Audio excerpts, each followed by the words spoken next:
आप सब लोगों को मेरा नमस्कार। आज मैं हमारे देश के जेनजी से बात करने के लिए आया हूँ। हमारे देश के युवाओं से, स्टूडेंट्स से सीधे बात करने के लिए आया हूँ। आप सब लोग समझदार हैं, पढ़े लिखे हैं। मेरी बात को बड़े ध्यान से सुनना और गौर करना। नीट का पेपर लीक हुआ है।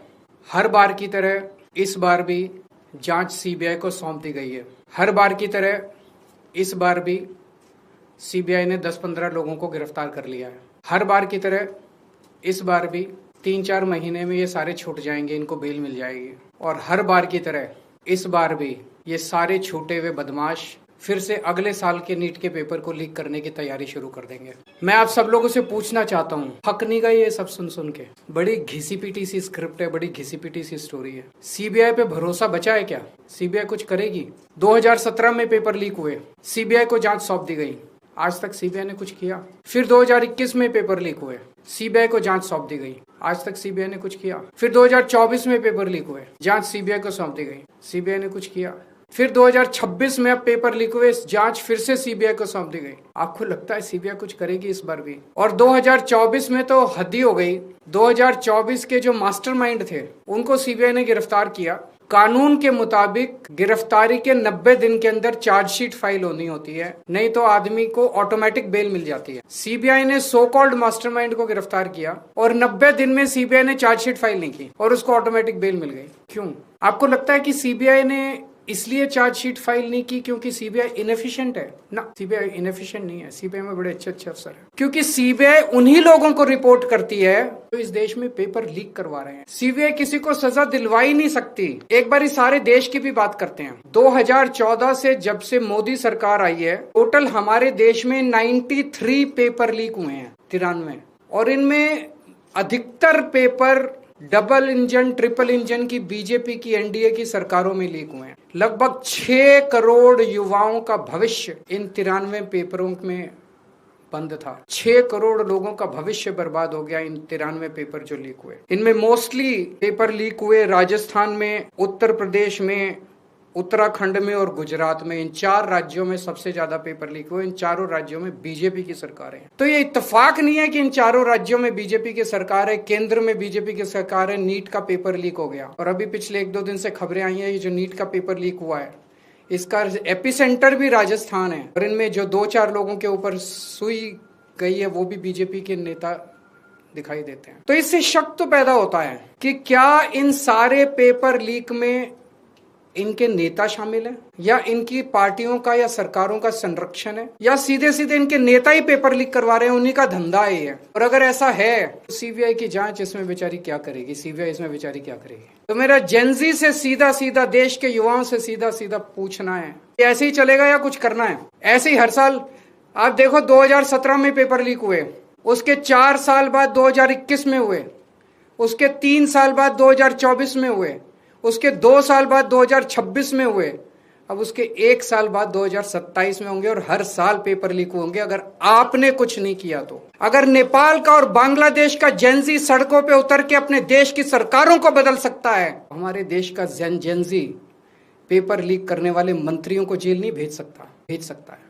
मुझे अपने देश के जेनजी पे पूरा भरोसा है। ये देश आपका है। इस देश के नेताओं को इस देश में कोई इंटरेस्ट नहीं है। इस देश के नेताओं के बच्चे विदेशों में पढ़ते हैं। हमारे देश के एक बहुत बड़े नेता ने कहा था, जरूरत पड़ी तो झोला उठा के चल दूंगा। मैं और आप तो झोला उठा के नहीं जाएंगे ना। हमारे बीवी बच्चे तो इसी देश में रहते हैं, हम तो इसी देश की पैदाइश हैं, हम तो इसी देश की मिट्टी के हैं, हम तो इसी देश के हैं। हमें तो इसी देश में रहना है, तो बचाना तो इस देश को हमें और आपको ही पड़ेगा।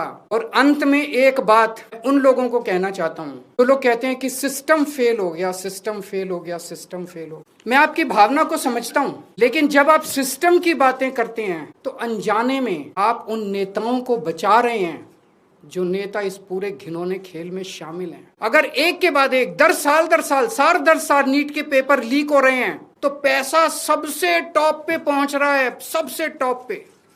ऐसे ही पेपर लीक नहीं हो जाते, नीट के जैसे पेपर ऐसे ही लीक नहीं हो जाते, पैसा सबसे टॉप पे पहुंचे। तो जब आप सिस्टम की बात करते हैं तो आप उस टॉप को बचा रहे हैं, अनजाने में बचा रहे हैं। मैं जानता हूं आपकी मंशा नहीं है, लेकिन अनजाने में उस टॉप, ये सिस्टम कोई इमेजिनरी नहीं होता, फिक्शन नहीं होता, सिस्टम हवा में नहीं होता, सिस्टम के पीछे लोग हैं। सीधे आरोप लगाइए, जो इस खेल के अंदर शामिल है उनको जेल में भेजिए, सड़कों पे उतरिए, आंदोलन कीजिए और इस घिनौने खेल को बंद कीजिए। आज एक दूसरी बात भी मैं उठाना चाहता हूं जो इस देश के लोग फेस कर रहे हैं। अभी खबर आई है कि पिछले 2-3 दिन में रशिया से एक जहाज चला गैस लेके हमारे देश की ओर। हमारे देश को गैस सप्लाई करने के लिए रशिया से एक जहाज चला। भारत सरकार ने उसको रोक दिया। भारत सरकार ने रशिया से कहा कि हमें गैस नहीं चाहिए। हमारे देश के प्रधानमंत्री हमें कह रहे हैं कि स्कूटर इस्तेमाल मत करो, मोटरसाइकिल इस्तेमाल मत करो, कार इस्तेमाल मत करो, public transport, work from home कर लो, तेल बचाओ। रशिया हमें कह रहे हैं कि तेल की कमी है, गैस की कमी है, फर्टिलाइजर इस्तेमाल मत करो। रशिया हमें तेल दे रहा है, हमें गैस दे रहा है, कह रहे हैं हम तेरे से नहीं खरीदेंगे। क्यों नहीं खरीदेंगे? ट्रंप ने मना किया है। तो मोदी जी ट्रंप के सामने क्यों झुके हुए हैं? 140 करोड़ लोगों का हित जरूरी है कि ट्रंप जरूरी है? मोदी जी की क्या मजबूरी है कि ट्रंप के सामने झुके हुए हैं? मोदी जी ट्रंप की बात क्यों मान रहे हैं? पूरी दुनिया का कोई नेता, कोई देश ट्रंप की बात नहीं मान रहा, मोदी जी ट्रंप की बात क्यों मान रहे हैं? चारों तरफ अफवाह फैली हुई है कि एप्स्टीन फाइल्स के अंदर मोदी जी का नाम आया, इसलिए मोदी जी डरे हुए हैं। चारों तरफ अफवाह फैली हुई कि अडानी को बचाना है, इसलिए मोदी जी डरे हुए हैं। मुझे नहीं पता क्या कारण है, उनके कोई भी व्यक्तिगत कारण हो सकते हैं।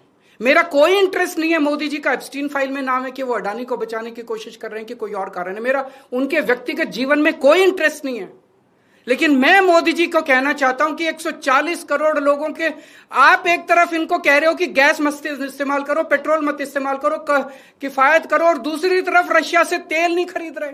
ऐसे समय में तो डिप्लोमेसी ये कहती है कि साम दाम दंड भेद, जहां से तेल मिले, जहां से गैस मिले, ले लेनी चाहिए, और आप उसको मना कर रहे हो। मोदी जी, मैं नहीं जानता आपके क्या व्यक्तिगत कारण है, लेकिन अगर आप अपने व्यक्तिगत प्रेशर को झेलने की क्षमता नहीं रखते हैं तो इस्तीफा दे दीजिए।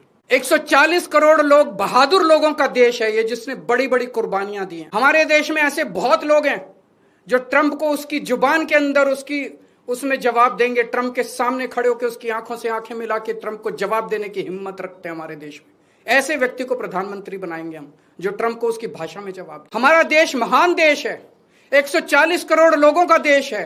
ट्रंप को हमारी जरूरत है, अमेरिका को हमारी जरूरत है। दुनिया में सबसे बड़ा मार्केट हमारे देश के अंदर है, उनको अपना माल बेचने के लिए हमारी जरूरत है। अरे अमेरिका की 10 कंपनियों को लात मार के बाहर निकालो, देखो ट्रंप की अकल ठिकाने ना आ जाए तो। लेकिन ट्रंप के सामने गिड़गिड़ाने, हम ट्रंप से, रशिया से तेल क्यों नहीं खरीद रहे?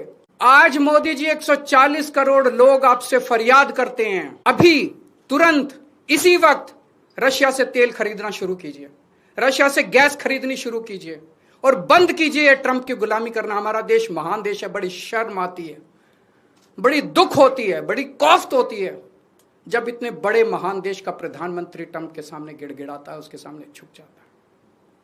अगर आपके कोई प्रश्न है तो बताइए।